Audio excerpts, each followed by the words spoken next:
ከላይ ወደ ታች የትኛው ህንጻ አሁን ይሄን ህንጻ ስንሰራው ወደ ታች ቆፍረን ወደ ላይ ነው የሰራነው። ዮሐንስ ወደ ላይ ቆፍሮ ወደ ታች ነው የሰራው። የተንጠለጠለ ክርስቶሎጂ መማርን የመሰለ ጥሩ ነገር የለም። ስነ መለኮትና ምግቡና ተማሩ። በጣም ብዙ የምትማሩ ልጆች እንዳላችሁ አውቃለሁ። እዚህ ቸርች ከመጣችሁ በኋላም ደግሞ ብዙዎቻችሁ ለመማር ወሰናችሁ ትምህርት ቤት የተመዘገባችሁ ሰዎች እንዳላችሁ አውቃለሁ። ሌሎቻችሁም ቶሎ ቶሎ ተመዝገቡና ተማሩ። ብርሃን ግን ከመንፈስ ቅዱስ ነው። ግልጠት ከትምህርት ቤት አይመጣም። ዮሐንስ ወንጌል ምዕራፍ 1 የወንድማችን ሐዋርያው ቅዱስ ዮሐንስ በሱ የተጻፈ ወንጌል ነው። ምዕራፍ 1 ላይ ከቁጥር 43 እስከ 51 ድረስ ያለውን የጌታ ቃል እንደዚህ ይላል። በጌታ በኢየሱስ ክርስቶስ ስም አነበዋለሁ። በማግስቱ ኢየሱስ ወደ ገሊላ ለመሄድ ፈለገ። ፊልጶስንም አግኝቶ ተከተለኝ አለው። ፊልጶስም እንደ እንድርያስና እንደ ጴጥሮስ ሁሉ የቤተሳይዳ ከተማ ሰው ነበር። ፊልጶስ ናትናኤልን አግኝቶ ሙሴ በሕግ መጻሕፍት ነቢያትም ስለ እርሱ የጻፉለትን የዮሴፍን ልጅ የናዝሬቱ ኢየሱስን አግኝተነዋል አለው። ናትናኤልም ከናዝሬት በጎ ነገር ሊወጣ ይችላልን አለው። ፊልጶስም መጥተህ እይ አለው። ኢየሱስም ናትናኤል ወደ እርሱ ሲመጣ አይቶ እነሆ ተንኮል የሌለበት እውነተኛ እስራኤላዊ አለ። ናትናኤልም እንዴት አወከኝ ሲል ጠየቀው። ኢየሱስም ከበለስ ዛፍ ስር ሳለ ገና ፊልጶስ ሳይጠራ አየሁ ሲል መለሰለት። ናትናኤልም መልሶ ረቢ አንተ የእግዚአብሔር ልጅ ነህ፣ አንተ የእስራኤል ንጉሥ ነህ አለው። ኢየሱስም ያመንከው ከበለስ ዛፍ ስር አየሁ ስላልኩ ነውን? ገና ከዚህ የሚበልጥ ነገር ታያለህ አለው። ጨምሮም እውነት እላችኋለሁ ሰማይ ተከፍቶ የእግዚአብሔር መላእክት በሰው ልጅ ላይ ሲወጡና ሲወርዱ ታያላችሁ አለው። ጌታ የተባረከ ይሁን። የዮሐንስ ወንጌል ምዕራፍ 1 ላይ ያለ የጌታ ቃል ክፍል ነው ያነበብነው። ዮሐንስ ወንጌል ምዕራፍ 1 ላይ ያለ የጌታ ቃል ክፍል ነው ያነበብነው እና ኢየሱስን ስለመከተል ነው ትንሽ የምናገር። ኢየሱስን መከተል ጎናችሁ ያለው በትህትና ኢየሱስን እየተከተልከው ነው ወይ በሉት። ሌላ ነገር እየተከተለ ከሆነ ማንቂያ አይነት ኢየሱስን መከተል በጣም ዋጋ የሚያስከፍል ቢሆንም ግን ተስፋ አለው። በጣም ክብር አለው አይመስለኝም። እኔ ዋጋ የሚያስከፍልም አይመስለኝም። እኛ በጣም ዓለማዊነት ውስጥ በጣም ዘልቀን ገብተን ስለነበር ከዛ ማላቀቁ ሲቃይ ስለሆነ እንጂ ኢየሱስን መከተል በራሱ ምንም የሚያስከፍል ዋጋ የለውም። ከዓለም ተቃራኒ መሆን ነው አይደል አሁን የሚያስከፍለን እንጂ ኢየሱስን መከተል እንደውም ደስታ ነው፣ በረከት ነው፣ እንደውም ጸጋ ነው። ኢየሱስን መከተል እንደው መንፈስ ቅዱስ በእኛ እንዲያድር የሚያደርግ ነው። አምላክን ሰው ውስጥ አስገብቶ ያኖረ ነው ኢየሱስን መከተል። እንደውም ኢየሱስን እንደ መከተል አይነት ክብርም ደስታም ተስፋም በረከትም የለም። እንኳን ኢየሱስን ተከታይ ሆነን እንኳን እግዚአብሔር የምንከተለውን ኢየሱስን ከፊታችን አስቀመጠልን። በእውነት እንደተሰቀለ ሆኖ እንድናዩ እንኳን አገዘን። መንፈስ ቅዱስ ይህንን በእኛ ስላረገ ደስ ይለኛል እና እሱ ነው ትንሽ የምናገረው። ሂስቶሪካሊ ጌታ ኢየሱስ ክርስቶስ እንዲከተሉት የጠራቸው ደቀ መዛሙርቶቹ አሉ። አሁን በዚህ ቦታ ላይ ስማቸው ሜንሽን የተደረገ የአንደኛው ብቻ ነው ሜንሽን ያልተደረገው። ከዛ ውጭ ሌሎቹ በሙሉ ስማቸው ተጠርቷል አይደል? አሁን ሳነበው ከሰማችሁ ስማቸው ተጠርቷልና ጌታ ኢየሱስ ክርስቶስ እያገኘ ተከተለው የተባሉ ሰዎች ናቸውና አሁን በጣም በተለየ መገለጥ በተለየ ብርሃን አሁን እኛ የገባን አይነት ነገር ገብቷቸው ሳይሆን እንዲሁ ኢየሱስን ብድግ ብለው የተከተሉ ሰዎች ናቸው። በኋላ ነው መገለጡ፣ በኋላ ነው መነካቱ፣ በኋላ ነው መንፈሳዊ በረከቱ፣ በኋላ ነው የእምነት አርበኝነቱ። ይሄ እዚህ ጋር ግን ያለው አንድ ኦርዲነሪ እስራኤላዊ የሚመስል ግለሰብ ነው ዝም ብለው ለመከተል የጀመሩት። እና ምናልባት አንዳንዶቻችን እንደነሱ ልንሆን እንችላለን። ዝም ብለው ድንገት ነግረውን ገብተን ይሆናል የበራልን። አንዳንዶቻችን ደግሞ በጣም በጠንካራ ብርሃን ሊሆን ይችላል የጀመርነው ክርስትናውን። እነዚህ ግን አሁን እነ እንድርያስ፣ እነ ጴጥሮስ፣ እነ ናትናኤል፣ እነ ፊልጶስ እንደገና ስሙ ያልተጠቀሰው በዚህ መጽሐፍ ላይ ስሙን የማይጠቅስ ሰውዬ አለ። እዚህ መጽሐፍ በሙሉ እዚህ መጽሐፍ ላይ ስሙ የለም ሰውየው። እንደውም ከዚህ መጽሐፍ ላይ ከግማሹ በኋላ ራሱን የሚጠራው ኢየሱስ ይወዱ የነበረ ደቀ መዝሙር እያለ ነው። እና እዚህ መጽሐፍ ላይ ምንም ስሙ የለም ባይዘወይ። እዚህ መጽሐፍ ላይ ስሙ የሌለ ሰው ማለት ነው ዮሐንስ። የመጽሐፉ ጸሐፊ ባይዘው ስሙ የለም። አሁን ዮሐንስን የጻፈው እምንለው ዮሐንስ ወንጌልን አንብበን አይደለም። ዮሐንስን የጻፍነው ያልነው 3 ደብዳቤ ጽፏል፣ 1 የራእይ መጽሐፍ ጽፏል። አዲስ ኪዳን ላይ ከዚህ ወንጌል ጋር 5 መጽሐፍ አዋጥቷል። ዮሐንስ ወንጌልና አንደኛ ዮሐንስ ብለን የምንጠራቸው 2 መልእክቶቹ ላይ ስሙ የለም። ግን መቼስ ሁለተኛና ሶስተኛ ደብዳቤውን ያነበበ የራእይ መጽሐፍን ያነበበ ሰው ገና ራእይ መጽሐፍን ገልጦ ሲያነብ ትዝ የሚለው 4ኛው ወንጌል ነው። የዮሐንስ ወንጌል ብለን የምንጠራው ትዝ ይለዋል። አንደኛ ዮሐንስን አሁን ከዚህ ሰው ውጪ ማንም ሊጽፈው አይችልም። ምናልባት እናንተ በጣም በጠለቀ አይነት መንገድ የጌታን ቃል የምታጠኑ ሰዎች ስለሆናችሁ ዮሐንስ ወንጌልን ከሌሎቹ 4 የዮሐንስ መጽሐፎች ጋር ብታመሳክሩ 12 ምንም የማይለያዩ አረፍተ ነገሮች አሏቸው። ቃላት አይደለም ያልኳችሁ፣ ስቴትመንት 12 ምንም የቃል ልዩነት የሐሳብ ልዩነት የሌላቸው 12 አንድ አይነት አይደንቲካል የሆኑ 12 አረፍተ ነገሮች አሏቸው። ኢየሱስን በአንድ አይነት ስም ነው የሚጠራው በ5ቱ መጽሐፍ ላይ። ክብር ለኢየሱስ ይሁን። እና የዚህ መጽሐፍ ጸሐፊ ስሙን አልተናገርም። እኔ በጣም ነው የምወደው፣ በእውነት በጣም ነው የምወደው። አዲስ ኪዳን ላይ ካሉ በጣም ከምደነቅባቸው ሰዎች መካከል አንዱ ነው። በልጅነቱ ጀምሮ አይደል ያረጀው። ሁሌ ነው የምናገረው። በ18 ዓመቱ ነው ኢየሱስ የጠራው። በ18 ዓመቱ አካባቢ ነበር አይደል ሲጠራው። ከታላቅ ወንድሙ ከያዕቆብና ከአባቱ ከዘብዴዎስ ጋር ገሊላ ባህር ላይ አሳ እያጠመደ ነው ባይዘው የተገኘው እሱ። እና አሳ እያጠመደ ነው የተገኘው። በሌሎች ወንጌላት ላይ እንግዲህ ስሙ ስለተጠቀሰ ማለት ነው፣ ዮሐንስ ተብሎ ስለተጠቀሰ ራሱን ስለማይጠቅስ ሲያገኘው 18 ዓመቱ አካባቢ ነበር ይላሉ። ከዛ እንግዲህ በ100 ዓመቱ ነው የሞተው። 80 ዓመት ነው የተከተለው፣ 60 ዓመት ነው ያገለገለው። እና እኛ አሁን በእውነት 5-6 ዓመት ኢየሱስ ብለን ሰብከን እንደው ምን አይነት በረከት እንዳለው እኮ እያየን ነው። አሁን ይሄ ሰው እኮ 60 ዓመት እኮ ነው ኢየሱስ ያለው። እንደው ሰው ሆኖ መሞቱ ራሱ አይገርምም? አሁን አለመጥፋቱ እንዲህ አሁን ኢየሱስ እያለ መንፈስ ልውጥ አለማለቱ አለመጥፋቱ እኔ ይገርመኛል። ኢየሱስን በጣም በተለየ ዴብዝ አንደርስታንድ አድርጎታል። መረዳት ብቻ ሳይሆን ደግሞ ኢየሱስን ማቅረብ ችሏል ሰዎች ጋር። አሁን ብዙ ነገር ይገባችሁና ማስረዳት ይከብዳችኋል። እኔ አሁን የገባኝን አሁን ማውራት በእውነት ጎበዝ አይደለሁ፣ እናገር ብዙ አልችልም። ዮሐንስን በሆንኩ ላሉ አሳ አጥማጅ ምንም ያልተማረ ተብሎ የተጠራ በዘመኑ ቋንቋ ፊደል ቆጥረዋል የሚባል አይነት አይደለም። ግን የገባውን ኢየሱስ ክርስቶስን ለዛውም ዮሐንስ በገባው አይነት መንገድ አዲስ ኪዳን ላይ የገባው ሰው አታገኙ። በጣም አስደናቂ ጸሐፊዎች አሉ፣ የነ ጳውሎስ አይነት የነ ጴጥሮስ አይነት ሌሎቹም የወንጌል ጸሐፊዎች አስገራሚ። የዮሐንስ ግን ዩኒክ ነው ትምህርተ ክርስቶሱ። የትኛውም የወንጌል ጸሐፊ ከይሁዳ ቤተልሔም ተነስቶ ነው ወደ ሰማይ የሚሄደው። ዮሐንስ ወንጌል ሲጽፍ ከሰማይ ወደ ምድር ነው የወረደው። የዮሐንስ ትምህርተ ክርስቶስ ከመለኮትነቱ ጀምሮ ሰውነቱ ጋር ነው የሚመጣው። ከላይ ወደ ታች የትኛውም ህንጻ አሁን ይሄን ህንጻ ስንሰራው ወደ ታች ቆፍረን ወደ ላይ ነው የሰራነው። ዮሐንስ ወደ ላይ ቆፍሮ ወደ ታች ነው የሰራው። የተንጠለጠለ ክርስቶሎጂ። እኔ አሁን አሳ አጥማጅ እንዴት ገባው ላለሁ። ኦኬ ገባው፣ የመንፈስ ብርሃን ነው። ማብራራት እንዴት ቻለ? በጣም አያችሁ፣ ሰው ተምሮ ብቻ አይደለም ተገልጦለትም ነው የሚያውቀው። መማርን የመሰለ ጥሩ ነገር የለም። ስነ መለኮትና ምግቡና ተማሩ። በጣም ብዙ የምትማሩ ልጆች እንዳላችሁ አውቃለሁ። እዚህ ቸርች ከመጣችሁ በኋላም ደግሞ ብዙዎቻችሁ ለመማር ወሰናችሁ ትምህርት ቤት የተመዘገባችሁ ሰዎች እንዳላችሁ አውቃለሁ። ሌሎቻችሁም ቶሎ ቶሎ ተመዝገቡና ተማሩ። ብርሃን ግን ከመንፈስ ቅዱስ ነው። ግልጠት ከትምህርት ቤት አይመጣም። የተገለጠልን ታደራጀዋለህ በዶክመንት እንጂ ብርሃን ይሁላችሁ እዩት። ለነገሩ ተምረዋል እኮ 3 ዓመት ተኩል ኢየሱስ እግር ስር ስህተት አልባ አስተማሪ አይታረም። ነገ ተቀየረ አይባል። እሱ ካፉ ይውጣ እንጂ የዘላለም ነው። እንደው እሱ ቶሎ አያወጣም እንጂ አንዴ ይተንፍሳት እንጂ የእግዚአብሔር ቃል ነች። ከሱ ነው የተማሩት ቁጭ ብለው 3 ዓመት ተኩል። እና የኢየሱስ ክርስቶስ የሁሉ ነገሩ የአይን ምስክር ነው። የአይን ምስክር ነው። ከሌሎቹ የወንጌል ጸሐፊዎች ይልቅ የአንዳንድ ጉዳዮቹ የአይን ምስክር ነው። ባይዘው አሁን ሉቃስን የአይን ምስክር አይደለም። የአይን ምስክር ከነበሩት በጥንቃቄ የሰማሁትን ጽፌዋለሁ ይላል። የአይን ምስክር አልነበርኩም ግን ነበሩ። ለምሳሌ ኬፋ ነበር። አዎ ክሮኖሎጂካሊ ኦርደር እንዳይዛባ ኬፋን ቁጭ አድርጌ እየጠየቅኩ ነው የዘገብኩት ይላል። እሱ ደግሞ በጣም አዋቂ ነው ሰውየው። ማቴዎስ የአይን ምስክር ነው፣ ግን የዮሐንስን ያክል ጥግት ብሎ ግን ያየ ብዙ አታገኙ።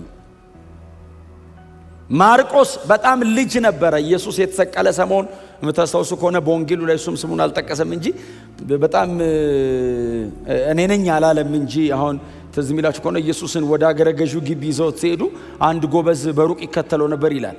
ከዛ ተከትሎት ገባ ይላል። ሲገባ ሲይዙት ልብሱን ጥሎ ራቁቱን ሮጠ የሚል ቃል አለ። ያው ማርቆስ ነው ይላሉ። ወጣት ስለሆነ ስሙን አልጠቅስም ብሎ መሰለኝ አፍሮ ሊሆን ይችላል። ግን በቃ ራቁቱን የሮጠው ራሱ ነው ይላሉ። የሚጠቀመው ቃል የራሱ እንደሆነ የሚጠቁም አይነት የግሪክ ቃል ይጠቀማል። እና አሁን እሱም በጣም ፓርሻሊ በጣም ብለርድ እያደረገበት ነው ኢየሱስን በአካል ታስታውሷል። አሁን ልጅ ሆኜ ይላል። እነ ማርቆስ ጌታን ተቀብለው በጣም የጸኑት ኢየሩሳሌም ቤተክርስቲያን አካባቢ እናቱ ትልቅ ቤት ነበራት። እነሱ ቤት ጴጥሮስ በጣም ያገለግል ነበር። በጴጥሮስ አገልግሎ ነው የተተከለው። ለዛ ነው የማርቆስ ወንጌል የጴጥሮስ ስብከት ትንታኔ ነው። ከዮሐንስ ጥምቀት እስከ ኢየሱስ እርገት ነው የጴጥሮስ ስብከት። በጣም አጭርና ግልጽ ነች። 7 ደቂቃ ናት የጴጥሮስ ስብከት በጣም ከረዘመች እሷን ስብከት ነው 16 ምዕራፍ አድርጎ ይበተናል። የሉቃስ ወንጌል የጳውሎስ ስብከት ትንታኔ ነው እንደምንለው ማለት ነው። ዮሐንስስ ሂስቶሪካሊ ጌታ ኢየሱስ ክርስቶስን ዲቴል ነው የሚያውቀው። ባይዘው ፊዚካሊ ዲቴል ያውቀዋል ኢየሱስን። አሁን ሁሉም ተከትሎታል ልንል እንችላለን። የተሰቀለበት ሰሞን ግን ኢየሱስ መስቀል ላይ ሲሞት ፊት ለፊቱ ቆሞ የነበረው ደቀ መዝሙር ዮሐንስ ነው። ፊት ለፊቱ ቆሞ ነበር። እነኋት እናትህ ብሎ ማርያምን፣ እነሆ ልጅሽ ብሎ ማርያምን ኢየሱስ ክርስቶስ ከዮሐንስ ጋር ነው ያገናኘው። መጨረሻ ላይ የመጨረሻ የአንደበቱን ቃል ኢየሱስ የተናገረው ሐዋርያ ዮሐንስ ነው። የመጨረሻ ተፈጸመ የሚለውን ድምፁን ፊቱ ቆሞ ያየው ዮሐንስ ነው። ጎኑን በጦር ወጉት ብሎ የጻፈው ዮሐንስ ነው። ሲወጋ ያየ የለም። ጴጥሮስ ጀርባውን ተተለተለ ነው ያለው። ለምን? በሩቅ ኋላ ይከተለው ነበር ይላል ሉቃስ 22 ላይ። ስለዚህ የተተለተለው ነው ያየው፣ ስትራይፕሱን ነው ያየው። ዮሐንስስ ጎኑን ወጉት አለና ሲጽፍ እሱ ብቻ ነው የጻፈው። ደምና ውሃ ከጎኑ ወጣ አለ። አይቶት ምንድን ነው የወጣው? ደም። ከዛ ሲጽፍ ውሃ። ዲቴል የክሩሲፊክሽኑ በጣም ዲቴል ነው። ስለዚህ ከሌሎቹ የወንጌል ጸሐፊዎች ይልቅ ዮሐንስ ወንጌል ከወንጌሉ 47% የኢየሱስ መስቀል አካባቢ የተሰራ ወንጌል። ምንም ነገር ዮሐንስ ወንጌል ላይ ካገኛችሁ፣ ለምሳሌ የሰው ልጅ ይከብር ዘንድ፣ የሰው ልጅ ክብሩን ያሳይ ዘንድ፣ የሰው ልጅ ሊከብር የሚሉ ቃላቶች ዮሐንስ ወንጌል ላይ ብቻ ነው ያሉት ተደጋግመው። እነዚህ ቃላቶች በሙሉ የሚያመለክቱት የኢየሱስን የመስቀል ሞትና ሞት ብቻ ነው። ክብሩን ይገልጥ ዘንድ ማለት አልዓዛርን ከሞት ያስነሳ ዘንድ ማለት አይደለም። በአልዓዛር መሞትና መነሳት የኢየሱስ መሞትና መነሳት ሊሰበክበት ነው።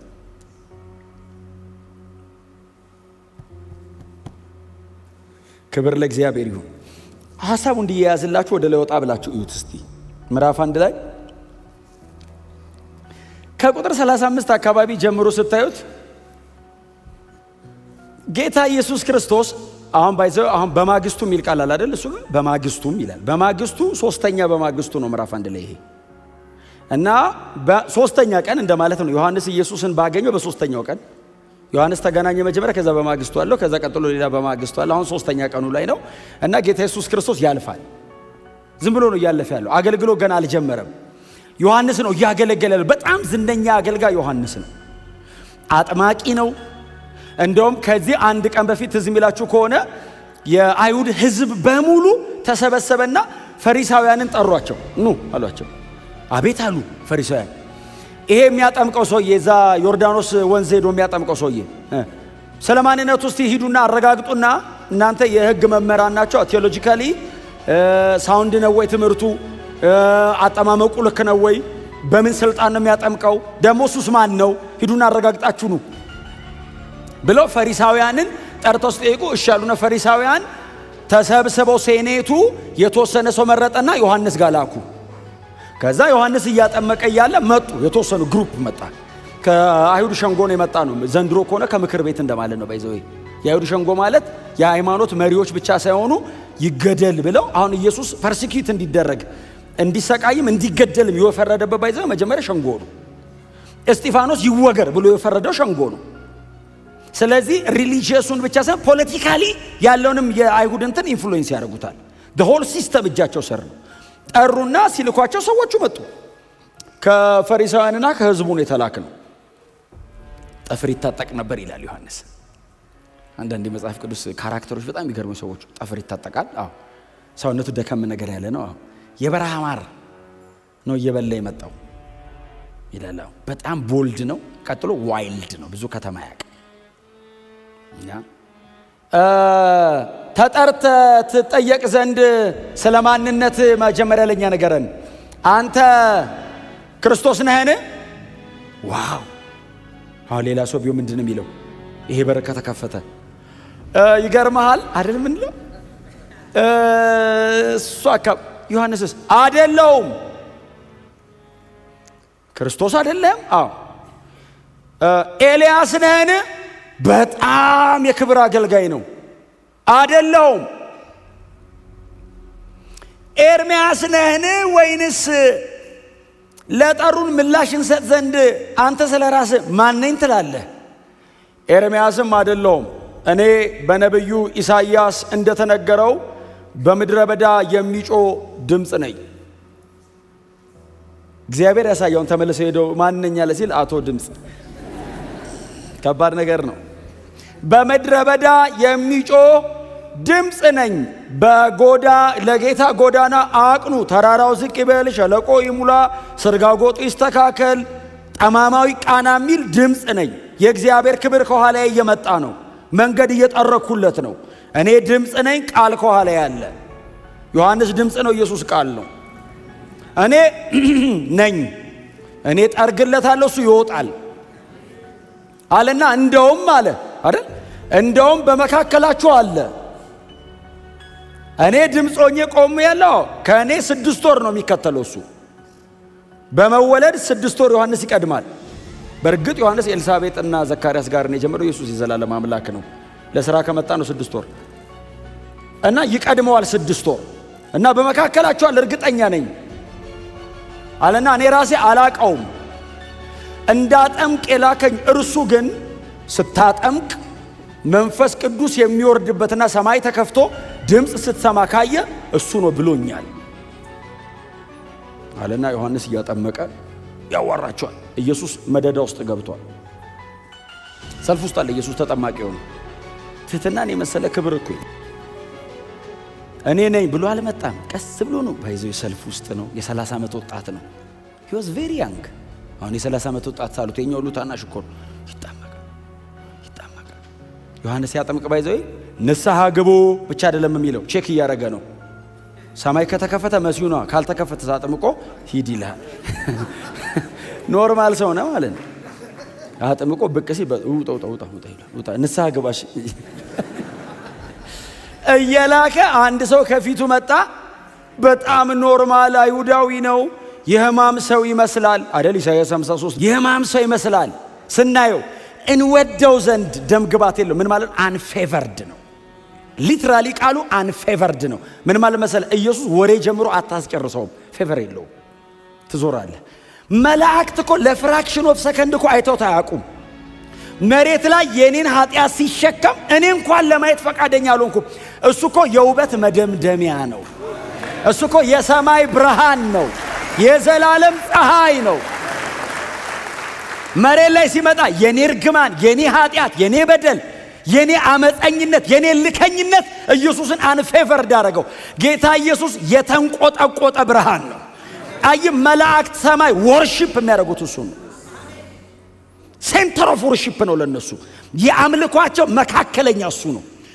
አናየውም ብለው በ6 ክንፍ ተከበው ቅዱስ ቅዱስ ቅዱስ የሚሉት እንደ አብና እንደ መንፈስ ቅዱስ እግዚአብሔር ወልድ ኢየሱስ ክርስቶስ ነው። ሂስቶሪካሊ ግን መሬት ላይ ኢንካርኔት አድርጎ ስጋ ለብሶ ሲመጣ ለማየት ራሱ ፈቃደኛ አትሆንም። ለወሬ አታስጨርሰውም። የእኔ ኃጢአት እንዲያርጎት እኔ አንድ ቃል አለ ይኸውላችሁ፣ እንዲህ ይላል